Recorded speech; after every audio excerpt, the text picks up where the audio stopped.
صل على سيدنا ومولانا محمد اللهم صل على العالمین والصلاة والسلام على سید الانبیاء والمرسلین وعلى آلہ واصحابہ اجمعین۔ قال اللہ تعالی فی کلامہ القدیم ان اللہ وملائکتہ یصلون علی النبی یا ایہا الذین آمنوا صلوا علیہ وسلموا تسلیما اللہم صل علی سیدنا محمد وعلى آلہ وصحبہ افضل صلواتک وعدد معلوماتک وبارک وسلم۔ محترم حاضرین، السلام علیکم ورحمۃ اللہ وبرکاتہ۔ حضور اکرم رحمۃ للعالمین سید المرسلین صلی اللہ علیہ وسلم، اللہ تبارک و تعالیٰ نے آپ کے ذات بابرکت کو تمام کائنات کے لیے، کل جہانوں کے لیے نبی و رسول بنا کر بھیجا ہے۔ سرکار دو عالم صلی اللہ علیہ وسلم کے تشریف لانے سے پہلے دیگر انبیاء کرام جو اس دنیا میں آئے ہیں اور پیام خداوندی دوسروں تک پہنچایا ہے، وہ کسی ایک خاص مقام یا خاص ملک اور خاص ریاست کے لیے نبی بن کر آئے تھے۔ یہ ہمارے آقا صلی اللہ علیہ وسلم کی خاصیت ہے کہ اللہ تبارک و تعالیٰ نے آپ کو سارے جہانوں کا نبی و رسول بنا کر بھیجا ہے۔ مسلمانوں کے عقائد میں یہ بھی ایک اہم ترین عقیدہ ہے، یعنی جب تک کوئی نبی پاک صلی اللہ علیہ وسلم کو نبی تو جانتا ہے، رسول تو مانتا ہے، اگر کوئی یہ نہیں مانتا کہ حضور کل جہانوں کے لیے نبی ہیں یا رسول ہیں، تو پھر وہ مومن نہیں ہو سکتا، کیونکہ سرکار دو عالم صلی اللہ علیہ وسلم کو بھیجا گیا ہے کل جہانوں کے لیے اور سب کی رہنمائی کے لیے، سب کی ہدایت فرمانے کے لیے۔ اس کے متعلق قرآن مجید کی آیات کریمہ بھی واضح طور پر دلالت کرتی ہے اور احادیث شریفہ بھی اس پر تفصیل سے کتب احادیث میں بیان کی گئی ہیں۔ ان میں سے ایک صحیح مسلم شریف کی بڑی مشہور حدیث پاک ہے۔ حضور نبی کریم صلی اللہ علیہ وسلم نے فرمایا انما ارسلت الی الخلق کافہ، کہ مجھے سارے جہانوں کے لیے، تمام جہانوں کے لیے رسول بنا کر بھیجا گیا ہے۔ حضرت سید شیخ الاسلام بانی جامع نظامیہ امام انوار اللہ فاروقی علیہ رحمت و رضوان اپنی کتاب میں جہاں جہاں پیارے نبی صلی اللہ علیہ وسلم کا تذکرہ فرمایا ہے، آپ کی عظمت اور شان کو واضح کیا ہے، اس طرف بھی حضرت نے لوگوں کی توجہ مبذول کرائی ہے، اس جانب توجہ مبذول کرائی ہے کہ نبی پاک رحمت للعالمین صلی اللہ علیہ وسلم سارے جہانوں کے نبی ہیں، سارے جہانوں کے رسول ہیں، اور یہ کل جہانوں میں زمین ہے، آسمان ہے، عرش اور کرسی ہے، مخلوقات میں وہ مخلوقات جو مکلف ہیں اور وہ مخلوقات بھی جو غیر مکلف ہیں، جیسے جنات اور انسان یہ مکلف مخلوق ہے کہ ان پر دین اسلام کی پیروی کرنا، رسول کی متابعت کرنا لازم ہے، اور غیر مکلف مخلوقات میں جیسے جنات اور انسان کے علاوہ باقی مخلوقات ہیں، فرشتے اگرچہ کہ عاقل ہیں، عقل والے ہیں، لیکن ان پر جنات اور انسان کی طرح عبادتیں فرض نہیں ہیں، اور فرشتے بغیر کسی نافرمانی کے اللہ تبارک و تعالیٰ کی اور نبی پاک صلی اللہ علیہ وسلم کی اطاعت کرتے ہیں، وہاں نافرمانی کا کوئی تصور نہیں ہے، اس لیے ان کو مکلف یا غیر مکلف وغیرہ میں شامل نہیں کیا جاتا۔ البتہ جنات اور انسان یہ عقل رکھنے والی مخلوقات میں مکلف ہے، اور باقی جتنی مخلوقات ہیں جیسے چرند پرند، شجر حجر، یہ سب غیر مکلف ہیں، ان پر کسی قسم کی دین کی پابندی نہیں ہے، اگرچہ کہ ساری مخلوقات اللہ تعالیٰ کی اطاعت گزار ہیں اور اطاعت گزاری کرتی ہیں، اسی طرح نبی پاک صلی اللہ علیہ وسلم کی اطاعت بھی ساری مخلوقات کرتی رہی ہیں۔ حاضرین، آج انشاءاللہ تعالی نبی پاک صلی اللہ علیہ وسلم کی اطاعت گزار مخلوقات میں اور مکلف مخلوقات میں جنات کے متعلق چند اہم باتیں ہم آپ کے گوشے گزار کرنے کی کوشش کریں گے، اور یہ وہ تفصیلات ہیں، اس کو انشاءاللہ تعالی ہم آپ کے سماعت میں لائیں گے۔ حضرت سید شیخ الاسلام بانی جامع نظامیہ رحمۃ اللہ علیہ نے جنات کی فرما برداری و اطاعت اور حضور پاک صلی اللہ علیہ وسلم کی خدمت میں حاضری کے متعلق جو تفصیل آپ نے بیان فرمائی ہے، ہم اس کا خلاصہ جہاں ضرورت ہو حضرت کی عبارت پڑھ کر بھی آپ کو انشاءاللہ تعالی سنانے کی کوشش کریں گے۔ سب سے پہلے یہ جان لینا چاہیے کہ جنات کا ذکر قرآن مجید میں موجود ہے۔ اللہ تبارک و تعالیٰ نے تو جن کے وجود اور ان کے ایمان لانے کا ذکر باضابطہ ایک سورہ میں بیان فرمایا، اور اس سورہ کا نام ہی سورہ جن موسوم کیا گیا ہے۔ حاضرین، رب تبارک و تعالیٰ فرماتا ہے کہ اے نبی صلی اللہ علیہ وسلم، آپ یہ فرما دیجئے کہ میرے پاس وحی لائی گئی ہے اس بات کی کہ جب قرآن مجید کی تلاوت کی گئی تو جنات کی ایک جماعت نے قرآن مجید کو سنا اور قرآن پاک کی تاثیر ان کے دل پر ایسی ہوئی کہ وہ ایمان لائے۔ اس سے یہ بات ظاہر ہو جاتی ہے، احادیث پاک میں بھی اس کی تفصیل ملتی ہے کہ جنات میں بھی جیسے مسلمان انسان میں ہوتے ہیں، جنات میں بھی ویسے ہی مسلمان ہوتے ہیں، اور جیسے انسان میں کافر مشرک نافرمان ہوتے ہیں، جنات میں بھی کافر مشرک نافرمان ہوتے ہیں۔ بلکہ بعض علماء نے تو یہ بھی لکھا ہے کہ انسانیت میں جتنے مذاہب ہیں، جنات میں بھی تقریباً ویسے مذاہب پائے جاتے ہیں۔ حضرت سید شیخ الاسلام علیہ رحمت و رضوان نے اس بات کی بھی صراحت فرمائی ہے کہ جس طرح جنات میں صحیح العقیدہ انسان میں جیسے صحیح العقیدہ انسان ہوتے ہیں، مسلمان ہوتے ہیں، جنات میں بھی بد عقیدہ اور صحیح العقیدہ بھی ہوتے ہیں۔ بہرحال اس کی تفصیلات ہے۔ حاضرین، نبی پاک رحمت للعالمین صلی اللہ علیہ وسلم نے یہ ارشاد فرمایا کہ ما فی العالم شیء الا یعلم انی رسول اللہ، یعنی دنیا میں جتنی مخلوقات ہیں سب یہ جانتے ہیں کہ میں اللہ کا رسول ہوں، الا مردۃ الانس والشیطان والجن، اس طرح کے کلمات آئے ہیں، یعنی سرکش انسان اور جنات کے سوا باقی سب مجھے رسول اور نبی مانتے ہیں۔ اس حدیث پاک سے یہ معلوم ہوتا ہے کہ انسان میں بھی نافرمان ہوتے ہیں اور جنات میں بھی نافرمان ہوتے ہیں۔ اس کی تفصیلات بیان کرتے ہوئے مقاصد الاسلام کے حصہ ہشتم میں حضرت شیخ الاسلام بانی جامع نظامیہ رحمۃ اللہ علیہ جو تفصیلات بیان فرمائی ہیں، اس میں ایک بات آپ نے یہ لکھی ہے کہ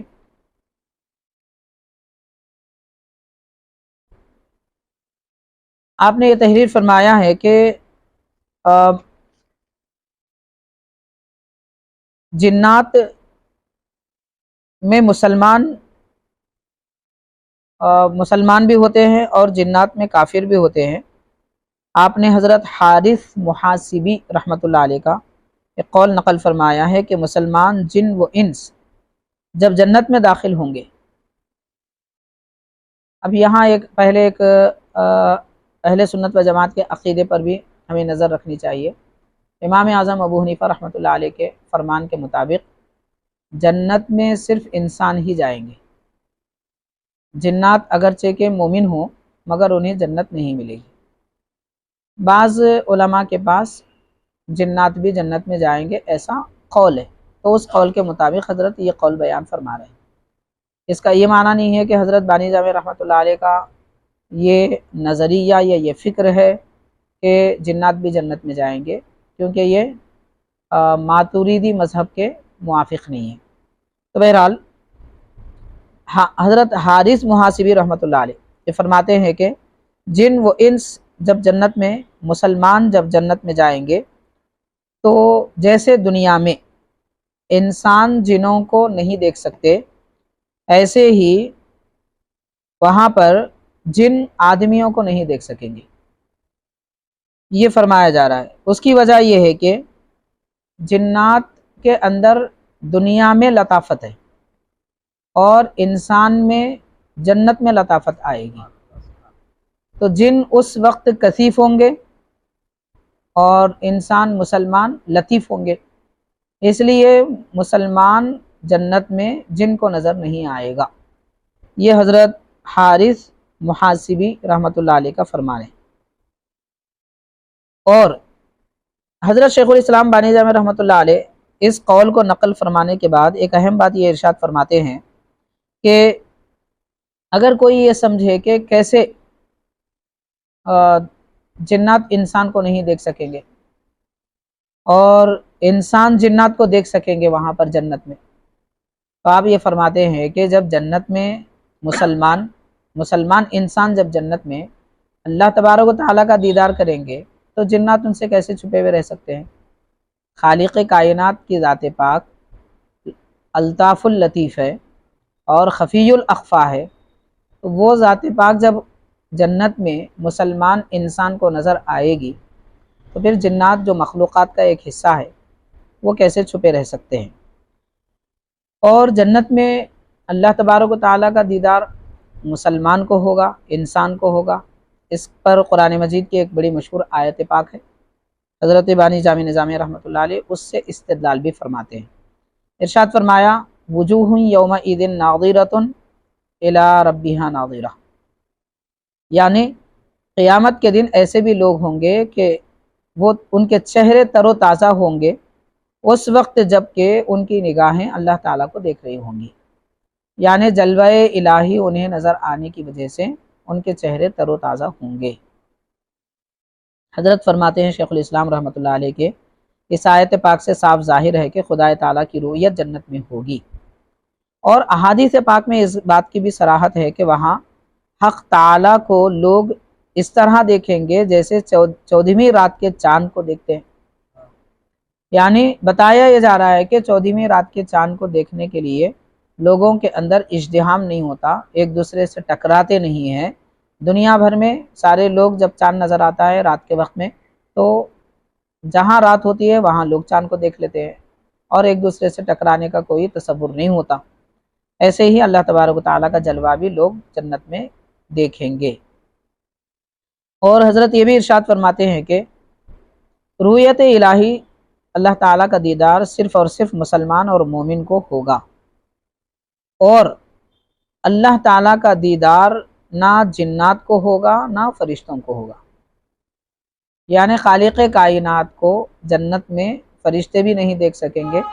جنات بھی نہیں دیکھ سکیں گے۔ اس سے یہ معلوم ہوتا ہے کہ مومن کی قوت اور اس کی طاقت جنات سے بھی زیادہ ہے۔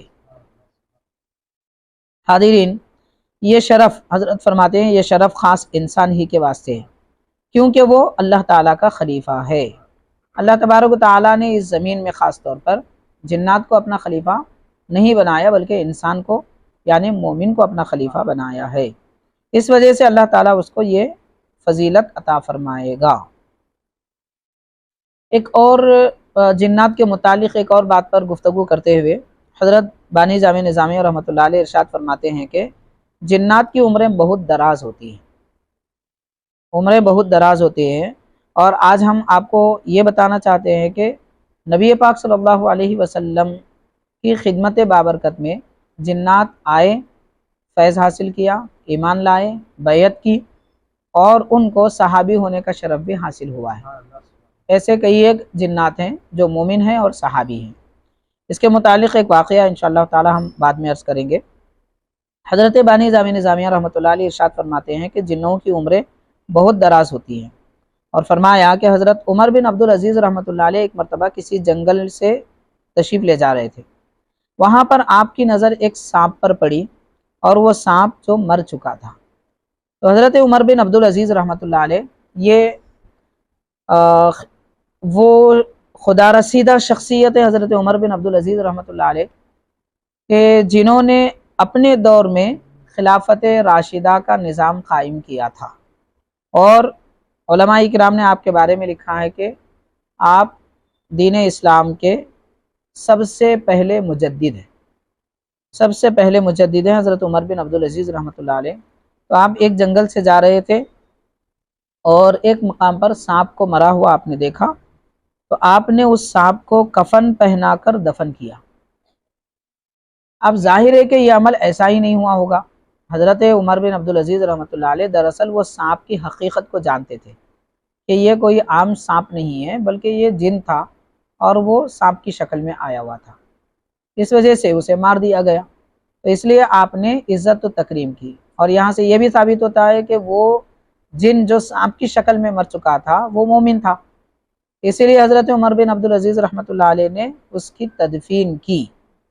اب یہ اور بات ہے کہ نماز جنازہ اس لیے نہیں پڑھائی، اس کے ظاہر کا اعتبار کرنا تھا، تو بہرحال اس کو کفن پہنا کر آپ نے دفن کیا۔ تو غیب سے آواز آئی، آپ فرماتے ہیں اے سرق، میں گواہی دیتا ہوں کہ رسول پاک صلی اللہ علیہ وسلم سے خود میں نے سنا ہے، غیب سے آواز آ رہی ہے۔ سرق دراصل اس سانپ کا نام تھا، وہ جن کا نام تھا جو سانپ کی شکل میں ہے۔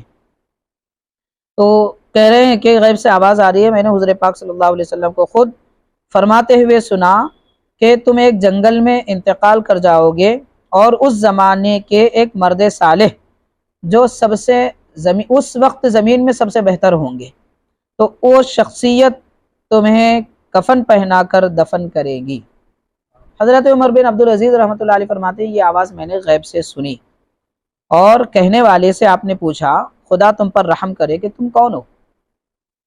تو وہ کہتے ہیں کہ میں ایک جن ہوں، اور ان جنوں میں سے ہوں جنہوں نے قرآن شریف حضور پاک صلی اللہ علیہ وسلم سے سنا تھا۔ تو معلوم ہوا کہ جنوں کی عمریں بہت دراز ہوتی ہیں۔ حضرت عمر بن عبدالعزیز رحمۃ اللہ علیہ کا زمانہ 200 ہجری کا ہے، اور پیارے آقا صلی اللہ علیہ وسلم کے قرآن مجید سنانے اور جنات کے ایمان لانے کا واقعہ وہ مدینہ پاک کا ہے۔ تو اس طرح حضور پاک صلی اللہ علیہ وسلم کے ہجرت کے بعد سے لے کر 200 ہجری تک ایک جن کی عمر اتنی دراز تھی، تو انہوں نے آواز سنی، نبی پاک صلی اللہ علیہ وسلم سے یہ فرماتے ہوئے سنا تھا، اور انہوں نے یہ بھی کہا کہ ان لوگوں میں سے یعنی جو ایمان لائے تھے حضور پاک صلی اللہ علیہ وسلم پر، جو جنات ایمان لائے تھے ان لوگوں میں سے وہ کہتے ہیں کہ میرے اور یہ جو سرق انتقال کر چکے ہیں ان کے سوا اب کوئی باقی نہیں ہے۔ حاضرین کرام، یہاں میں اس بات کی بھی وضاحت کرتا چلوں کہ یہ واقعہ حضرت عمر بن عبدالعزیز رحمۃ اللہ علیہ کا بیان کیا گیا ہے۔ شیخ الاسلام رحمۃ اللہ علیہ نقل فرما رہے ہیں، احکام المرجان کتاب سے آپ فی احکام الانس والجان میں ذکر فرما رہے ہیں اس کے حوالے سے، لیکن یہ جو جن نے اعلان کیا ہے کہ اب میرے اور یہ جو انتقال کر چکے ہیں ان کے سوا کوئی اور باقی نہیں ہے، ہو سکتا ہے کہ یہ اپنے علم کے مطابق کہہ رہے تھے، یعنی انہوں نے ایسے اور جنات صحابہ سے ملاقات نہیں کی تھی جو حضور پاک صلی اللہ علیہ وسلم پر ایمان لائے تھے مگر ان کی عمریں بہت دراز تھی۔ یہ بات اس لیے ہمیں جان لینا چاہیے کہ تقریباً آج سے 300 سال قدیم پہلے ایک بڑے محدث گزرے ہیں، حضرت شیخ عبدالعزیز محدث دہلوی رحمۃ اللہ علیہ، آپ نے ایک جن صحابی سے ملاقات کی تھی، ان کی سیرت میں لکھا گیا ہے۔ تو اس سے یہ معلوم ہوتا ہے کہ جنات اور بھی صحابہ تھے، مگر شاید یہ جو بیان فرما رہے ہیں ان سے ملاقات نہیں تھی، یا وہ گوشہ نشین تھے، یا پھر چونکہ دنیا بڑی ہے، مختلف مقامات پہ وہ ایک دوسرے کو اس وقت جانتے نہیں تھے۔ بہرحال کوئی بھی ایسی صورتحال ہو سکتی ہے، اس قول کی بنیاد پر یہ نہیں کہا جا سکتا کہ بعد میں کوئی اور نہیں تھے۔ بہرحال حاضرین کرام، ایک اور واقعہ جنات کے متعلق جو نبی پاک صلی اللہ علیہ وسلم کے زمانے میں پیش آیا، اور وہ جن حضور پاک صلی اللہ علیہ وسلم کی خدمت میں حاضر ہوئے تھے، اور وہ واقعہ حضرت بانی جامع نظامیہ رحمۃ اللہ علیہ بیان فرما رہے ہیں کہ حضرت انس رضی اللہ تعالیٰ عنہ سے روایت ہے، اور وہ فرماتے ہیں کہ میں حضور پاک صلی اللہ علیہ وسلم کے ساتھ تھا۔ نبی پاک صلی اللہ علیہ وسلم مکہ معظمہ کے پہاڑوں سے گزر رہے تھے، تو وہاں پر ایک بوڑھے شخص کو دیکھا کہ وہ لکڑی ٹیکتے ہوئے آ رہے ہیں۔ حضور نبی کریم صلی اللہ علیہ وسلم نے ان سے فرمایا کہ یہ چال اور یہ آواز، یعنی چلنے کا انداز اور لکڑی کی آواز، تو یہ آواز جن کی ہے۔ پیارے آقا صلی اللہ علیہ وسلم نے وہ جن کو دیکھ کر فرمایا، یعنی وہ جن اس وقت جن کی شکل میں نہیں تھے، اس لیے حضور پاک صلی اللہ علیہ وسلم نے یہ کلمہ فرمایا، اور پھر سرکار دو عالم صلی اللہ علیہ وسلم کی اس بات کو سن کر وہ جن نے کہا کہ ہاں درست ہے حضور آپ نے صحیح فرمایا۔ تو پیارے آقا صلی اللہ علیہ وسلم نے فرمایا کہ اگر تم جن ہیں تو کس قبیلے سے تعلق رکھتے ہو؟ تو اس جن نے کہا، 3 نام لیے، کہا کہ ساسہ بن حیم بن لاقیس بن ابلیس، یعنی ساسہ ان کا نام ہے، حیم ان کے والد کا نام تھا، لاقیس ان کے دادا کا نام تھا، اور اس کے بعد وہ ابلیس کا بیٹا تھا لاقیس۔ نبی پاک صلی اللہ علیہ وسلم نے یہ سن کر فرمایا، اس سے تو معلوم ہوا کہ تجھ میں اور اس ابلیس میں 2 ہی پشت ہیں۔ تو جن نے کہا کہ جی ہاں۔ حضور پاک صلی اللہ علیہ وسلم نے پھر فرمایا کہ تجھ پر کتنی مدت گزری ہے؟ تو انہوں نے جواب دیا کہ تقریباً میں ساری دنیا کو کھا گیا۔ مطلب کیا ہے؟ مطلب یہ ہے کہ جس زمانے میں قابیل نے حابیل کو قتل کیا تھا اس وقت میں ٹیلوں پر چڑھ کر دیکھتا اور لوگوں کو ورغلایا کرتا تھا، تو اس وقت اس جن کی عمر کم تھی جب قابیل نے حابیل کو مارا تھا۔ پیارے آقا صلی اللہ علیہ وسلم نے فرمایا کہ یہ بہت برا کام ہے، یہ نبی کی شان ہوتی ہے، جیسے برائی کوئی کسی سے سنی فوراً بیان کر دیا اور اسے روک دیا۔ تو حاضرین کرام، علماء جو ہوتے ہیں وہ انبیاء کے وارث ہوتے ہیں، ان کا کام بھی یہی ہونا چاہیے کہ برائی کو دیکھیں تو فوراً روک دیں، چاہے زبان سے روکیں یا دل میں برا سمجھیں یا ہاتھ سے روکیں۔ نبی پاک صلی اللہ علیہ وسلم سے اس جن نے کہا کہ حضور آپ مجھ پر عتاب نہ فرمائیے، عتاب یعنی مجھ سے ناراض نہ ہو جائیے۔ تو پیارے آقا صلی اللہ علیہ وسلم نے اس کی بات سنی، پھر وہ کہنے لگا کہ حضور دراصل میں حضرت نوح علیہ السلام پہ ایمان لایا ہوں۔ تو پتہ چلا کہ یہ جن جو حضور کی خدمت میں آئے تھے وہ پہلے حضرت نوح علیہ السلام پر ایمان لائے تھے،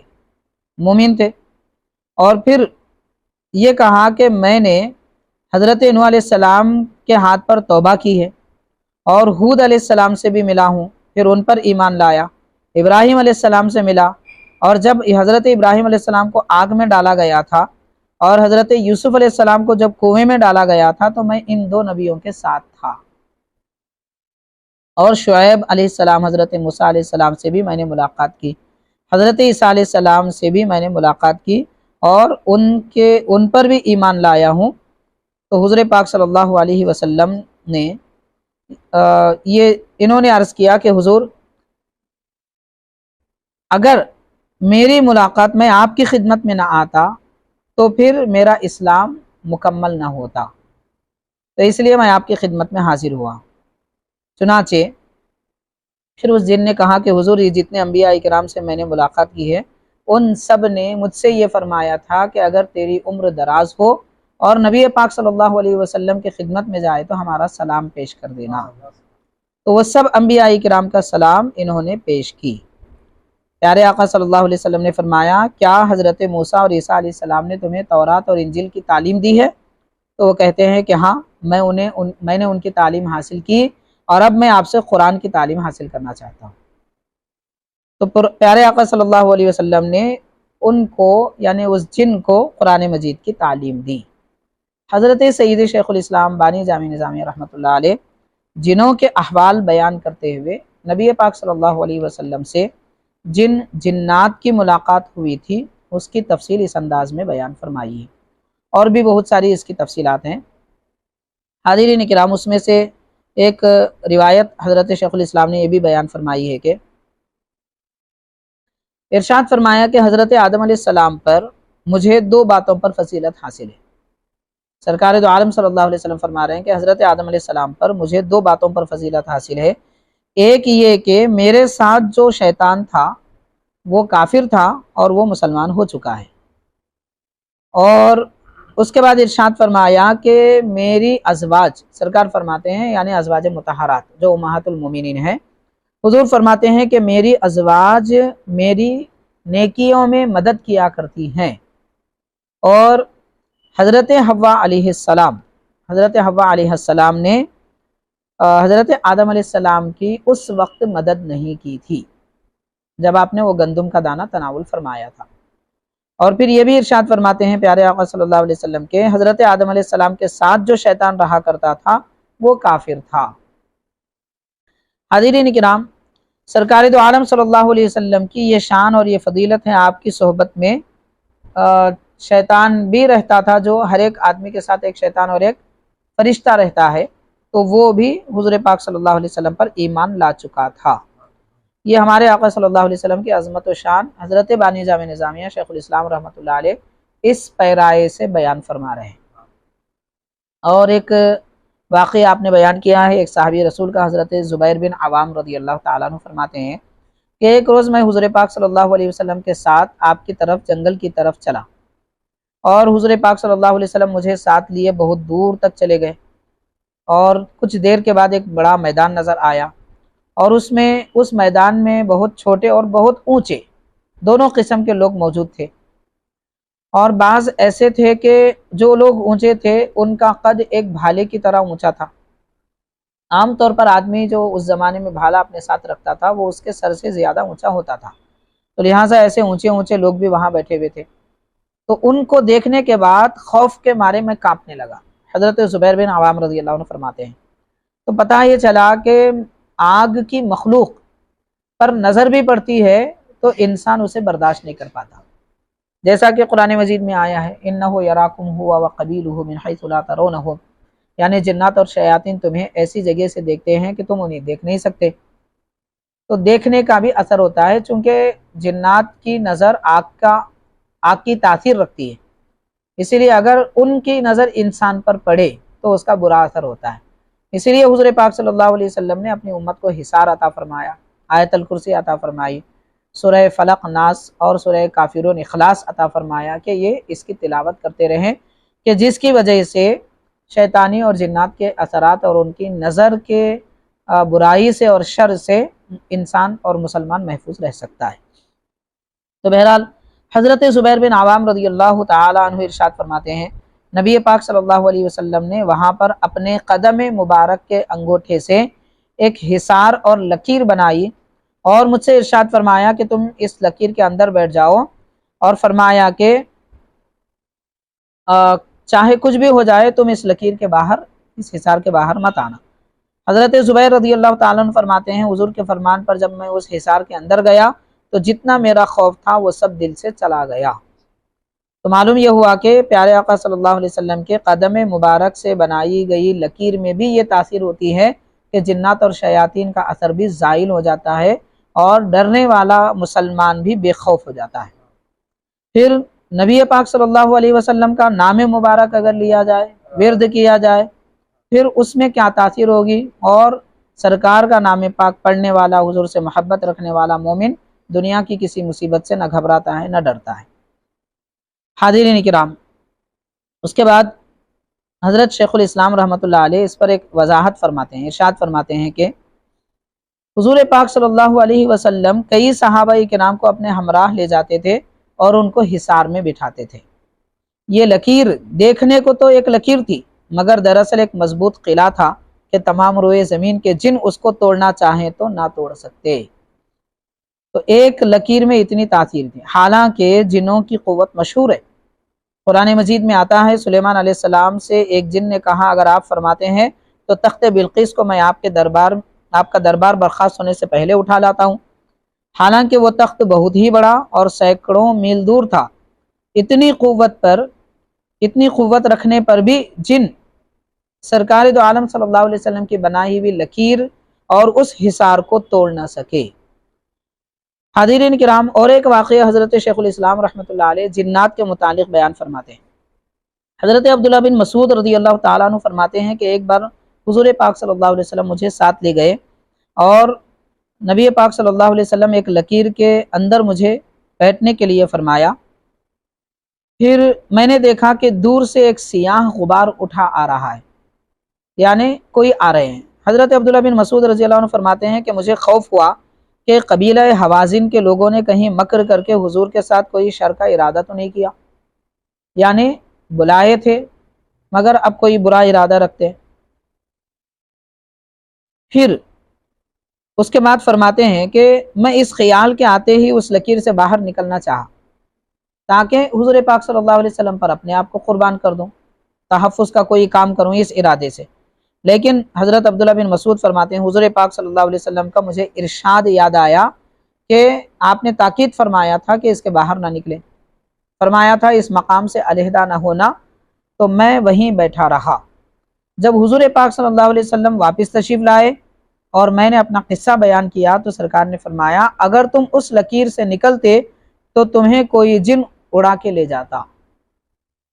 پتا چلا کہ لکیر کے اندر بیٹھنے کی وجہ سے صحابہ کرام بھی محفوظ رہتے تھے جنات کے اثر سے۔ اس سے ظاہر ہے، حضرت فرماتے ہیں شیخ الاسلام رحمۃ اللہ علیہ کے، اس سے ظاہر ہے کہ اس لکیری دائرے کے اندر داخل ہونا ان کی قدرت سے باہر تھا، یعنی جنات کی یہ طاقت نہیں تھی کہ وہ سرکار کی بنائی ہوئی لکیر کے اندر آ جائیں۔ اسی وجہ سے جو لوگ دیندار ہوتے ہیں اور اپنے آپ کی حفاظت کرنا چاہتے ہیں تو وہ کسی چیز، لکڑی وغیرہ کسی بھی چیز پر کچھ دم کر کے وہ اپنے اطراف میں حصار بنا لیتے ہیں۔ تو یہ حصار دراصل نبی پاک صلی اللہ علیہ وسلم کے طریقے کے مطابق اور آپ کے ارشاد کے مطابق ہے، اور اس نام پر حصار بنایا جائے تو اس حصار میں رہنے والے بھی محفوظ رہتے ہیں۔ حاضرین کرام، اب اس بات پر آخری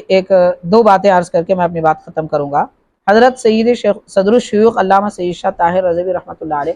یہ ارشاد فرمایا کرتے تھے کہ اگر کوئی مسلمان اپنے اطراف میں 4 مرتبہ آیت الکرسی پڑھ کر اپنی شہادت کی انگلی سے اشارہ کرتے ہوئے حصار کر لے تو پھر کوئی بھی شرانگیز چیز اس حصار کے اندر داخل نہیں ہو سکتی۔